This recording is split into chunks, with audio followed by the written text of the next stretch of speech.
Hello दोस्तों, nursing के इस यूट्यूब चैनल पर आप सभी का स्वागत है। दोस्तों, इस वीडियो में हम लोग प्रोकैरियोटिक और यूकैरियोटिक जो सेल का दो टाइप्स होता है उसके बारे में जानेंगे कि प्रोकैरियोटिक क्या होता है और यूकैरियोटिक सेल क्या होता है। उसके बाद हम लोग सेल के ऑर्गेनल्स जितना भी है उसको भी जान जाएंगे और ये हम लोग का सेल का लास्ट वीडियो है। तो देखिए, सेल का जो जो दो टाइप होता है, प्रोकैरियोटिक और यूकैरियोटिक, इसमें हम लोग ज्यादा डिफरेंट जानेंगे।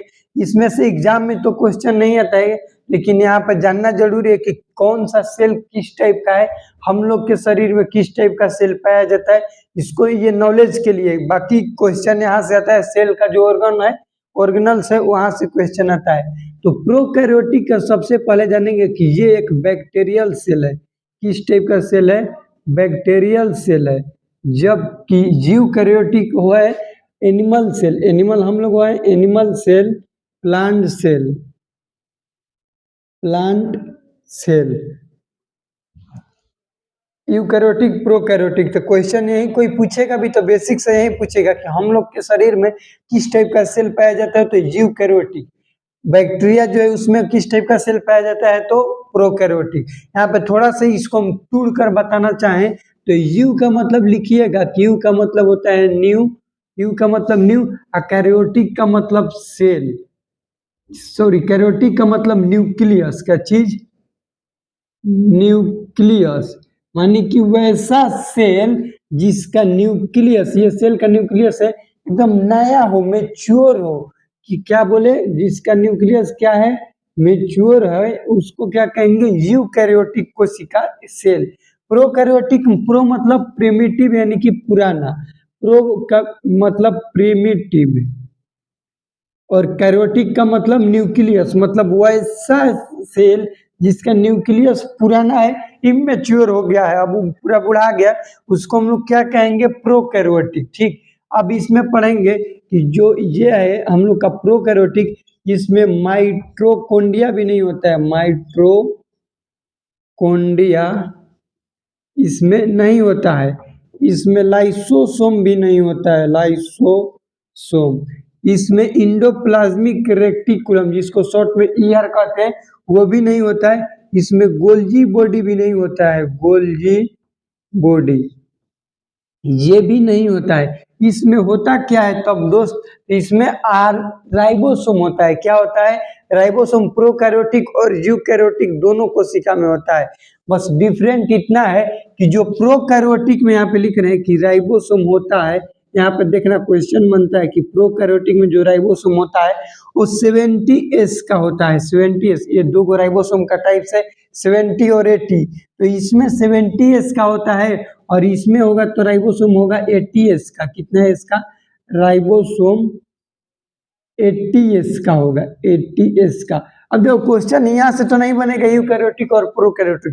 क्वेश्चन ऐसे बनेगा कि हम लोग के शरीर यानी कि एनिमल्स टाइप के जो ह्यूमन बींग है, उनमें जो राइबोसोम का टाइप है किस टाइप का बनता है, वो बनेगा 80S, जबकि बैक्टीरिया में बनता है 70S का।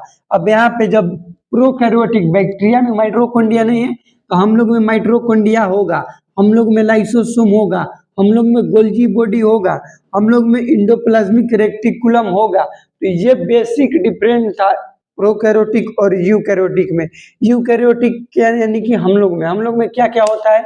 सबसे पहले यूकैरियोटिक मतलब एनिमल जिसमें शामिल है, प्लांट जिसमें शामिल है, उसको हम लोग यूकैरियोटिक कोशिका कहते हैं। उसमें क्या क्या शामिल है? तो हम लोग में सेल के अंदर गोल्जी बॉडी होगा, माइटोकॉन्ड्रिया होगा, लाइसोसोम होगा, राइबोसोम का 80S वाला होगा, जबकि जो प्रोकैरियोटिक है इसमें 70S वाला होगा। बाकी माइटोकॉन्ड्रिया, लाइसोसोम, ये इंडोप्लाज्मिक रेटिकुलम, इसमें प्रोकैरियोटिक में ये सब कुछ भी नहीं होता है। ये हम लोग का बेसिक डिटेल था प्रोकैरियोटिक और यूकैरियोटिक में। अब हम लोग जानेंगे कि ये जो सेल का ऑर्गेनल्स है, जैसे न्यूक्लियस, माइटोकॉन्ड्रिया, राइबोसोम, लाइसोसोम, इसका डिटेल जानेंगे कि इस सब में क्या क्या आखिर होता है।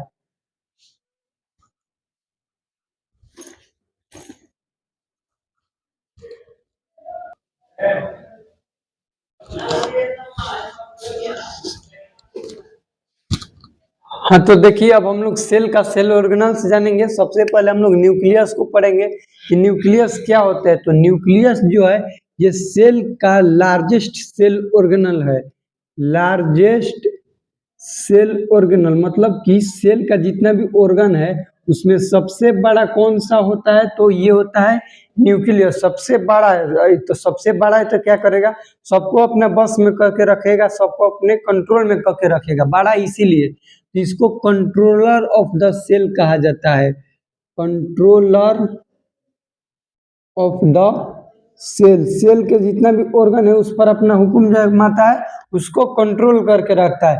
ये बड़ा है तो बड़ा होने के कारण ये अपने अंदर जीन मटेरियल को रखता है। क्या रखता है, जीन मटेरियल। जीन मटेरियल कहने का मतलब कि डीएनए और आरएनए, ध्यान देना दोस्त, डीएनए एंड आरएनए, आरएनए किस में रहता है, तो ये न्यूक्लियस में रहता है। और यहाँ से क्वेश्चन बना हुआ है कि जीन मटेरियल और डीएनए आरएनए सेल के किस ऑर्गन में होता है, ऑर्गेनल्स में, ऑर्गन नहीं ऑर्गेनल्स में तो होता है न्यूक्लियस में।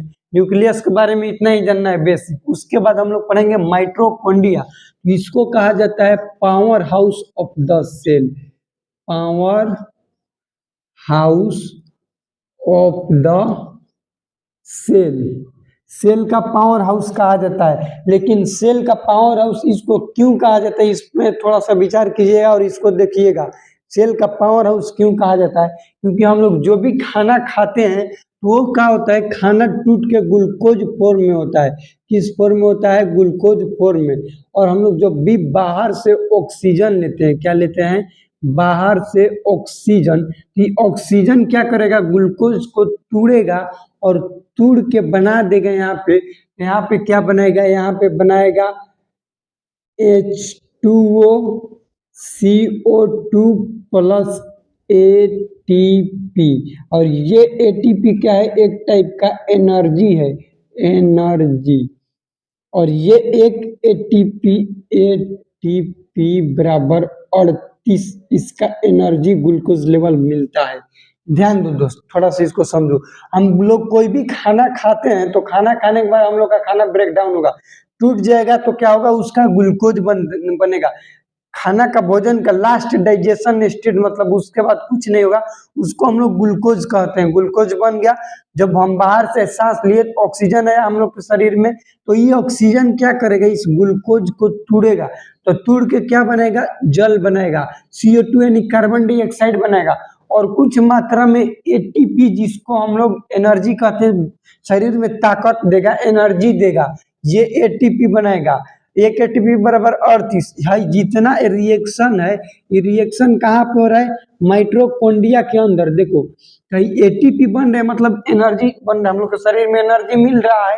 एनर्जी मिल रहा है तो कहाँ पे मिल रहा है, सेल में मिल रहा है। सेल के किस पार्ट में एनर्जी में बन रहा है, मिल रहा है, तो माइटोकॉन्ड्रिया में बन रहा है। तो ध्यान दो, जिसके पास जो सामान बनेगा, उत्पादन होगा, उसको हम लोग फैक्ट्री कह देंगे। मार्कर जहाँ पे बनेगा उस जगह को हम मार्कर का फैक्ट्री कहेंगे। ठीक उसी प्रकार एनर्जी कहाँ पे बन रहा है, तो माइटोकॉन्ड्रिया में बन रहा है, इसलिए माइटोकॉन्ड्रिया को power house of the cell कहा जाता है। मतलब उसके पास ज्यादा एनर्जी होता है इसलिए उसको power house of the cell कह दिए। उसके बाद माइटोकॉन्ड्रिया में से क्वेश्चन बनेगा कि डबल लेयर मेम्ब्रेन है, किस टाइप का है, डबल लेयर। मतलब कि माइटोकॉन्ड्रिया के जितना भी स्ट्रक्चर होगा उसके बाहर दो गो परत रहेगा, उसके अंदर माइटोकॉन्ड्रिया रहेगा। यहाँ पे ध्यान देना।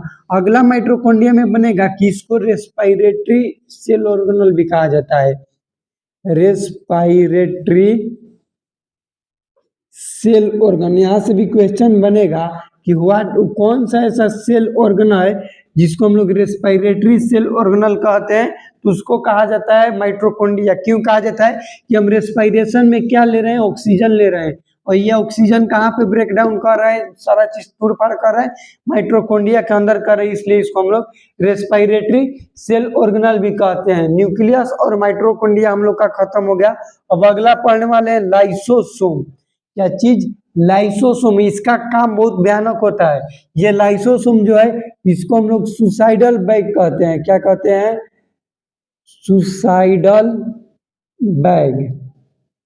ये क्या है, बाकी सेल ऑर्गेनल्स खाती फैगोसाइटिक का काम करता है, फैगोसाइटिक का काम करता है। क्यों करता है, ध्यान देना कि ये लाइसोसोम है। क्या ये लाइसोसोम, तो इसके अंदर भरा हुआ रहता है हाइड्रोलाइटिक एंजाइम। Hydrolytic enzyme. ये हाइड्रोलाइटिक एंजाइम क्या करेगा, बाकी जैसे ही सेल ऑर्गेनल्स पे पड़ेगा तो उसको नष्ट कर देगा, विध्वंस कर देगा, क्योंकि इसका पीएच मान 4.5 होता है, यानी कि हाईली एसिडिक है। तो ध्यान दो दोस्त, हम लोग लाइसोसोम को सुसाइडल बैग ऑफ सेल क्यों कहते हैं, सुसाइडल बैग कहो या फिर phagocytic of the cell organelle, उसको हम इसलिए कहते हैं क्योंकि ये लाइसोसोम के अंदर एक बहुत ही खतरनाक, बहुत ही डेंजर फ्लूइड भरा रहता है, जिसको हम लोग हाइड्रोलाइटिक एंजाइम कहते हैं। क्या करेगा कि बाकी जितना भी ये सेल ऑर्गेनल्स है सब बढ़िया से प्रॉपर तरीका से काम कर रहा है तब तो ठीक है।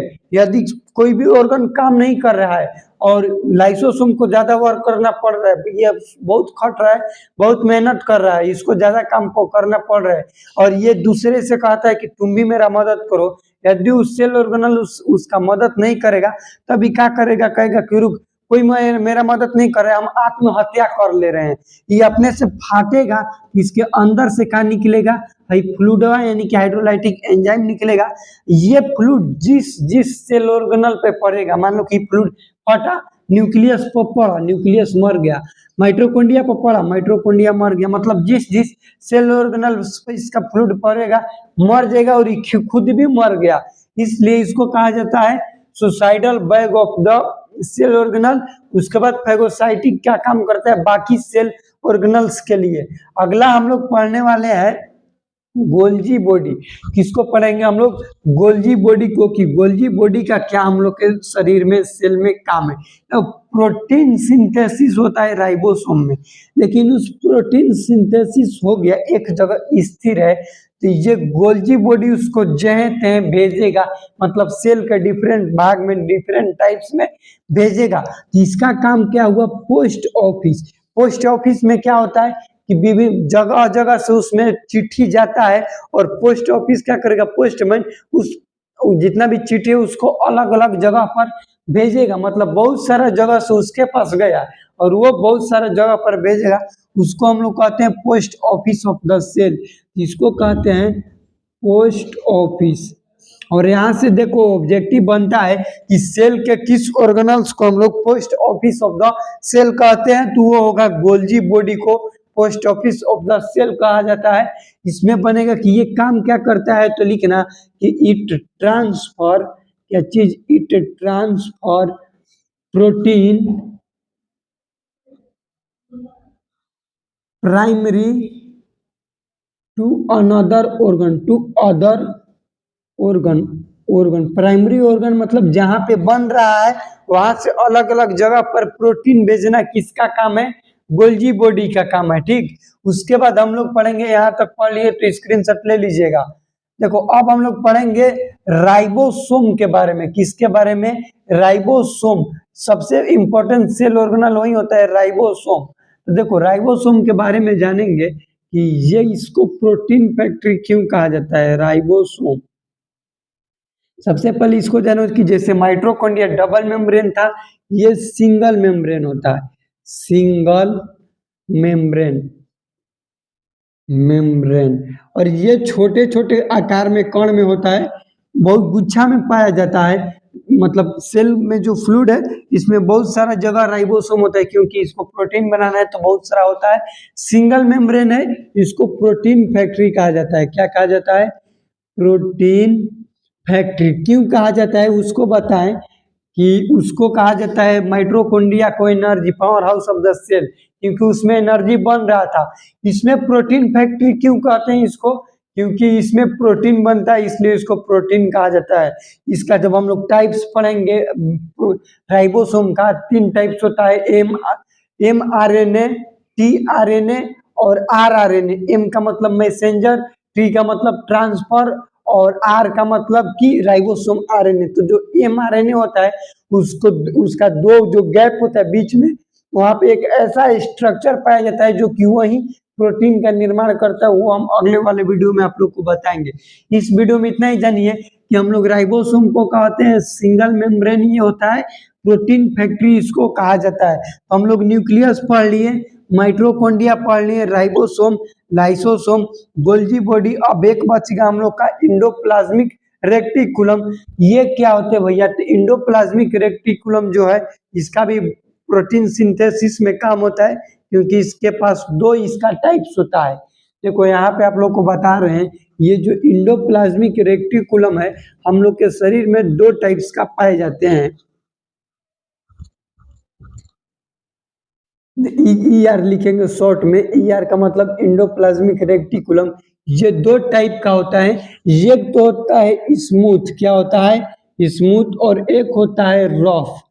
रफ देखो, स्मूथ कहने का मतलब कि उसका स्ट्रक्चर सिंपल सा रहेगा, और रफ कहने का मतलब कि उसका स्ट्रक्चर तो सिंपल सा रहेगा लेकिन उसके स्ट्रक्चर पर ये क्या रहेंगे?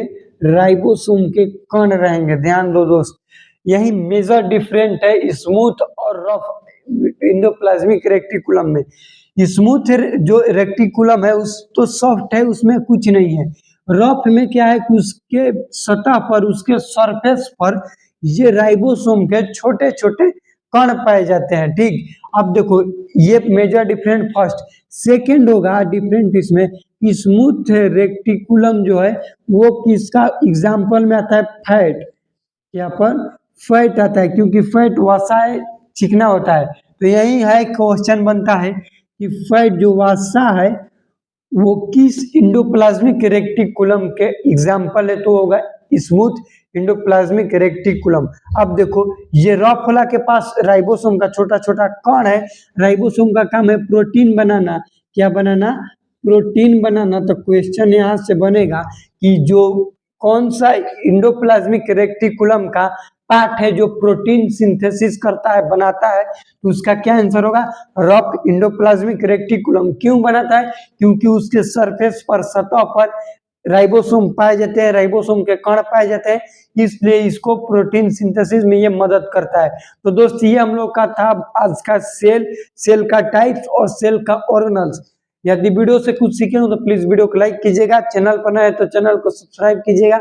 मिलते हैं अगले वीडियो में, तब तक के लिए जय हिंद, वंदे मातरम। अगले वीडियो में हम लोग टिश्यू पढ़ेंगे।